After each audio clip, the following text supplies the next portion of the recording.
বন্দা স্ত্রীলোকের সন্তান হইবার এবং নিষ্ফল বৃক্ষে ফল হইবার অত্যন্ত একটি পরীক্ষিত তদবির দিব ইনশাল্লাহ।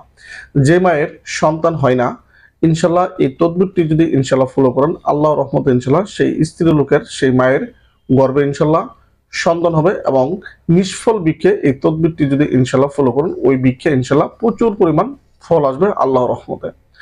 আর এই তদবিরটি নেওয়া হচ্ছে অত্যন্ত একটি প্রাচীন তাবিজাত দর্পণ কিতাব থেকে, এটি অত্যন্ত একটি পরীক্ষিত।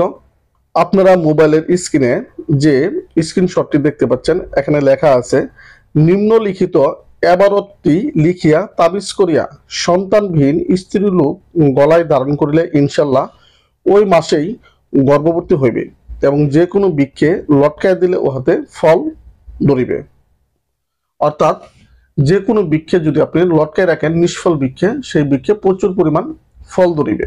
আয়াতে কারিমটি ইনশাল্লাহ লিখিয়া তাবিজ করিয়া যদি ওই স্ত্রীলোক যে মায়ের সন্তান হয় না, গলায় যদি ইনশাল্লাহ ধারণ করে, আল্লাহ রহমতে ওই মাসেই সন্তান হইবে। এবং নিষ্ফল বৃক্ষে যদি আপনি লটকায় রাখেন, ইনশাল্লাহ ওই বৃক্ষে প্রচুর পরিমাণ আলহামদুলিল্লাহ ফল ধরিবে আল্লাহ রহমতে।